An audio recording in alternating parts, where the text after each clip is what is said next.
네, 안녕하세요. 디즈니 플러스 구독자 여러분, 슈가입니다. 오늘은 여러분과 함께 슈가의 솔로곡 여행을 떠나보려고 합니다. 아주 알찬 코스를 준비했으니까 기대하셔도 좋을 것 같습니다. 그럼 지금부터 저와 함께 떠나볼까요?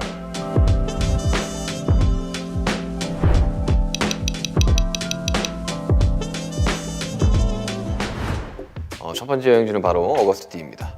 제가 2016년에 공개했던 믹스테이프 1집 어거스트디 타이틀곡인데요. 슈가의 솔로곡을 돌아볼 때 절대 빼놓을 수 없는 앨범인 것 같고, 그래서 저 때 당시로는 되게 뭔가 공격적인 음악이나 이런 메시지를 담으려고 한 건 아니었는데 아이돌 팬분들 사이에서는 이제 아이돌을 부정당했었고, 또 이제 뮤지션의 팬분들한테는 쟤네가 무슨 음악을 한다고 약간 이런 어디 소속이 안 되어 있는 느낌이라서 굉장히 제 음악적으로 뭔가를 조금 보여줘야겠다, 내가 얼마나 하나, 이런 거 약간 좀 꽂혀 있었어요. 그래가지고 저도 이제 최근에 투어 준비하면서 저 당시 음악들을 들어보는데 엄청 타이트하게 랩을 했었어가지고, 그때 이제 D1, 그러니까 어거스트디의 앨범에 저는 굉장히 성나있고 화가 많고 날카로웠던 상황이라 어거스트디 곡 자체는 그냥 화나 있는 저를 보실 수 있는 그런 곡입니다. 사실 뭐 정체성이랄 게 없어요. 다 저기 때문에 그냥 뭐 민윤기라는 단어로 둘 다 표현할 수 있겠네요. 네. 아니 이게 근데 처음에는 분리시킨 이유가 예전에 참 많은 뮤지션들이 약간 좀 잘 분리시켜놓고 음악을 하는 경우가 많았었는데, 뭐 에미넴도 그랬었고, 뭐 니키 미나즈도 그랬었고, 그래서 저는 이제 어릴 적부터 이제 힙합 음악이랑 팝 음악을 듣고 자라서 그런지 하고 싶었어요. 그렇게 뭔가 자아의 분리라기보다는 그때 당시로는 내가 슈가라는 이름을 떼고 다른 이름으로 음악을 냈을 때 조금 더 선입견 없이 바라봐주지 않을까라는 생각을 했었죠.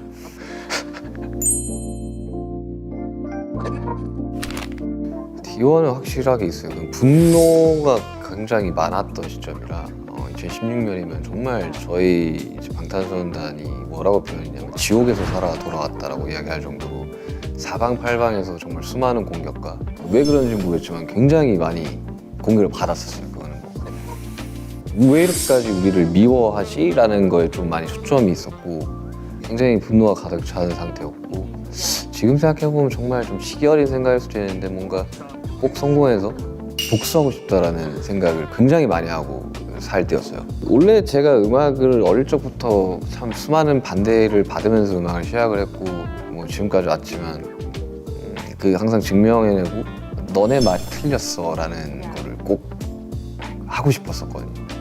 그리고 그렇게 이뤄졌고, 그때 당시로는 그래서 분노가 가장 큰 메시지고 가장 원동력이었는데, 물론 지금은 아닙니다. 근데 그래서 D1은 그런 음악들로 가득 차 있죠. 네, 이제 다음 여행지로 넘어가 보겠습니다. 두 번째 여행지는 같은 어거스트디 앨범 수록곡 취사 148입니다. 제목이 굉장히 독특하죠.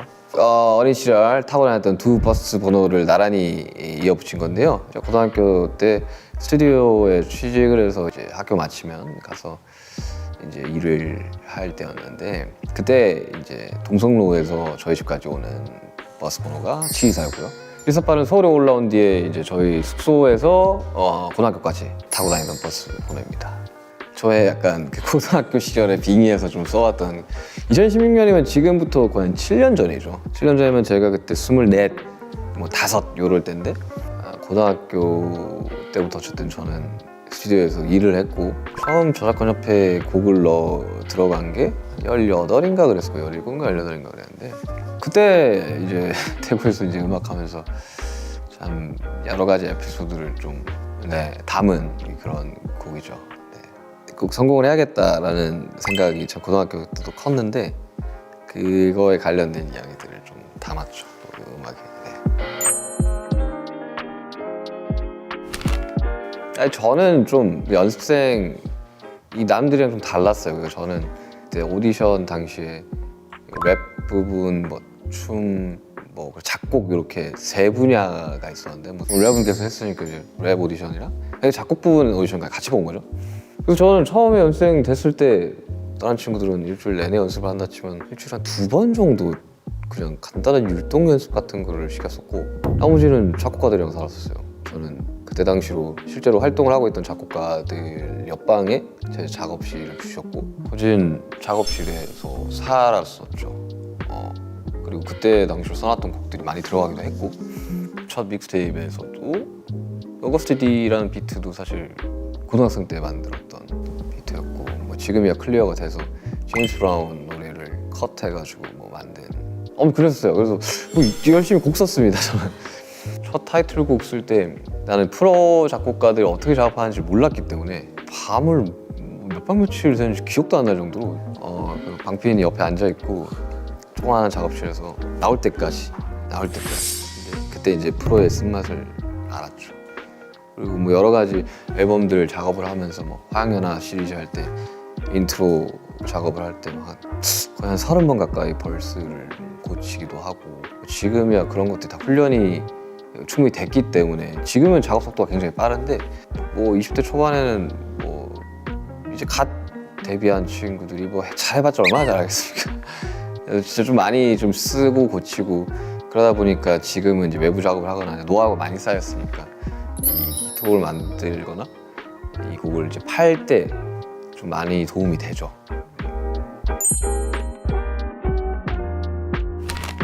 아니, 징징한 데서 너무 고마워요. 그러니까 그냥 시키는 거를 그냥 묵묵하게 했던 것 같아요. 이거 못하겠어 막 엄살 잘 안 부렸고, 데드라인이 딱 정해지면 그때까지는 다 어떤 식으로든 해냈기 때문에 저보다 상대적으로 나이가 많은 사람들이랑 같이 일을 시작을 했기 때문에 17, 18살 때 그냥 그런 것들에 대해서 좀 당연하다고 생각을 하고 해냈어요. 그거만큼은 되게 자랑스럽습니다. 그냥 그 고생했던 것들이 되게 당연했던 것들이라 되게 어른스러웠던 것 같아서 저의 20대 초반의 민윤기도 그 부분에 있어서는 정말 고맙게 생각을 합니다.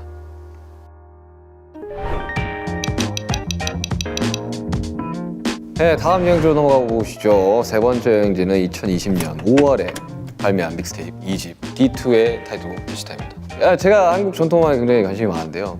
전통 군악 데시타를 샘플해서 만든 곡입니다. 저게 2020년 5월에 나왔잖아요. 그때만 해도 다 이루었다고 생각을 했거든요. 이쯤이면 내가 왕의 마음으로다가 하면 되게 멋있겠다. 왕이 이제 이동할 때 나오는 음악이니까 약간 간사한 마음에 마치 왕이 된 듯한 그런 어릴 적에 생각을 했었죠. 그리고 저 때 굉장히 심적으로, 정신적으로 굉장히 안 좋을 때여가지고, 지금은 이렇게 좀 많이 완화가 됐지만 그때 당시만 해도 저희가 투어가 잡혔었는데 1월, 2월에 앨범 활동 끝내고 투어를 한 바퀴 쫙 전 세계 돌고 다 각자 이제 입대를 할 생각이었는데 그 계획들이 다 무산이 됐죠. 코로나로 한 줄 한 줄 스케줄이 없어지는 걸 보면서 굉장히 심적으로 좀 고통스러웠거든요. 왜냐면 그때 이미 티켓팅이 다 끝났고 공연 세트까지 다 만들어 놓은 상태에서 가지를 못하니, 그래서 이제 그 취소가 되고 티켓이 환불되고 취소가 티켓이 환불되고 실제로 막 만들어놨던 공연 세트들이 다 폐기가 되고 보관 비용이 너무 많이 드니까 뭐 그런 와중에 활동은 못하지. 그때는 막 뭐 제대로 뭐가 돌아가지 않았었어요. 그런 상황에서 이제 그러면 여태까지 내가 발매하지 못했던 곡들을 모아서 또 믹스테이프를 내보자 하면서 만들었던 건데, 했는데 그 다음에 다이너마이트가 나왔어요. 그리고 핫백 1위를 하고 더더욱 올라갈 곳이 없다고 생각했는데 더 올라가 버리게 됐죠. 근데 저거 작업할 때 되게 재밌었어요. 그 국악 가상악기들을 좀 많이 이게 받아놨었는데 그로 인해서 또 해금이라는 곡이 나오게 되었고, 그리고 제가 그 전부터 이게 국악기를 써서 만드는 걸 되게 좋아했었어요. 그러니까 한국 악기들이 활용하기가 되게 다채로워요. 그러니까 이펙터 같은 걸 걸었을 때 여태까지 듣지 못했던 사운드들이 나오고, 뮤직비디오도 굉장히 잘 나와서 제 개인 곡들 중에 가장 잘 된 곡이라고 할 수 있는데 음원 사이트에 없어가지고 좀 아쉬웠었죠. 네. 뭐 우리에 대한 이 분석이 정말 많았거든요. 뭐 방탄소년단 어떻게 잘 됐을까, 뭐 BTS는 어떻게 잘 됐을까. 뭐 사실 무대 보시면 아시겠지만 잘해요. 정말 연습도 남들의 몇 배는 했다고 생각을 하고 지금 또 마찬가지로 그렇게 하고 있고요. 무대에 올라갔을 때 우리가 제일 잘한다고 생각을 했어요, 항상. 물론 이게 스포츠는 아니지만 우리랑 무대 대 무대로 붙여봤을 때 질 것 같다는 생각이 한 번도 든 적이 없어요. 그만큼 준비를 많이 했고 사실 저희가 처음부터 잘 된 건 아니었어가지고 정말 별의별 상황들을 다 겪어봤어요. 그러다 보니까 대처할 수 있는 경험도 많았었고 그로 인해 가지고 무대에서 더더욱 좀 멋있게 할 수 있지 않았을까. 여러 가지 경우의 수들을 다 경험해봤기 때문에 그 경험이 제 자신감의 근원이지 않나 생각이 듭니다. 사실 목표, 꿈 이런 것들에 대해서 생각을 좀 안 한 지 좀 됐어요. 그러니까 항상 그게 되게 중요하다고 생각하면서 살아왔는데 이제 뭘 하면 재밌게 뭔가를 더 할 수 있을까라는 생각을 저한테 다시 물어봤는데 사실 이룰 수 있는 건 다 이뤘다고 생각을 해요. 사실 가수로서 뭐 빌보드 핫백 1위도 해봤지 그것도 뭐 한 주만 한 것도 아니라 뭐 몇 주씩 했지 스타디움 투어를 하고 있지. 그러니까 이거 한국뿐만 아니라 그냥 이 전 세계 음악하는 사람들의 정말 마지막 꿈 같은 것들을 이뤄봤기 때문에 어떻게든 붙잡으면서 이거를 다시 한번 해야겠어는 사실 생각을 안 하고 그냥 저희를 좋아해 주시는 이제 팬분들이랑 같이 오래오래 무대를 하고 싶다는 게 사실 저의 가장 큰 목표죠. 네 번째 여행지로 넘어가 보겠습니다. 이곳은 바로 D2 앨범의 사람이라는 곡입니다. 앞선 곡들에 비해 서정적인 분위기의 곡이라고 할 수 있는데요. 저의 랩과 함께 보컬을 들어보실 수 있는 곡입니다. 사람들이 그런 얘기 하잖아요. 뭐 10손가락 깨물어서 안 아픈 손가락 없다고 하지만 덜 아픈 손가락들이 있거든요. 근데 이 사람이란 곡은 굉장히 아픈 손가락 중에 제가 정말 아끼는 곡 중에 하나고 원래는 저희 멤버 중에 지민이라는 친구의 솔로곡 수급을 받을 때였었어요. 세렌디피티라는 곡을 수급을 받을 때였는데 저한테도 당연히 오죠. 이제 곡 있으면 좀 보내봐라 그런 류의 곡이 있지는 않았었는데 그냥 비트를 그때 투어 도중에 호텔에서 만들어서 보내줬었어요. 근데 대차게 까였습니다. 그래가지고 그 까였 때보다 안 쓴 거죠. 그래서 근데 저는 되게 아끼던 비트였어가지고 묵혀둔다라는 표현을 하는데 냅뒀다가 이제 이거 작업을 할 때 들었는데 좋은 거죠? 이거 왜 안 썼지? 싶을 정도로 그래서 이걸 해야겠다 하면서 바로 작업을 했어요. 그리고 이런 곡들은 작업하는 속도가 굉장히 빨라요. 그러니까 제가 좋아하는 곡들은 애써서 나오지 않고 굉장히 좀 빠르게 나오는 편인데 쑥쑥쑥 나왔었어요. 그냥 그 벌스랑 그 후렴까지 다 쓰는데 하루가 안 걸렸으니까 쭉쭉 써가지고 바로 녹음을 하고 그때 당시 집안에 스튜디오가 있었어가지고 가이드를 그냥 제가 녹음하는 장비를 그대로 해서 가이드 버전으로 이제 거진 들어갔죠. 조금 수정만 해가지고 사람이라는 곡은 저도 굉장히 힘들 때 제 자신도 많이 듣는 곡입니다. 들으면서 좀 많이 울었었어요. 그래서 제가 굉장히 아끼는 곡 중에 그때 당시로 좀 인간관계에 좀 어려움을 느꼈던 때라 그렇잖아요. 원래 사람이 사람한테 좀 상처를 많이 받다 보니 그런 이야기를 좀 쉽게 했던 것 같아요. 그때 당시 사실 이게 음원 사이트에 올라가 있는 노래들은 아니고 이제 굳이 찾아서 들어야지 들을 수 있는 노래라 발매를 했을 때 주변 사람들이 되게 많이들 들어주셨죠. 주변 뮤지션들이나 주변 제 친구들이나. 근데 이 곡을 듣고 되게 감동을 받았다라고 표현하신 분들이 많아가지고 만들 당시까지만 해도 그냥 별로 그렇게 애정이 없었거든요. 오히려 이제 대치타를 좀 더 좋아했는데 제가 물론 랩을 하고 이렇게 오랜 기간 동안 음악을 만들고 많은 곡들을 넣었지만 저는 이런 류의 곡을 더 잘 쓴다고 생각을 하거든요. 제 외부 작업들 했던 곡들도 상대적으로 센 곡들은 거의 없었어요. 되게 서정적인 곡들을 좀 더 잘 쓴다고 생각하는데 저한테는 적응이 안 됐던 거죠. 근데 이거 하면서 나도 이런 노래의 분위기 그리고 원래 노래를 하지 않았었는데 노래를 함으로써 자신감을 좀 얻어가지고 그 이후 좀 보컬 연습도 혼자서 좀 많이 해보고 했던 저한테는 좀 의미가 깊은 곡입니다. 저의 특별함은 좀 차분함인 것 같아요. 크게 상황에 동요를 안 하려고 많이 노력을 하고 그리고 사람들이 좀 오해를 하는데 제가 이 표현이 좀 서툴다고 해야 되나?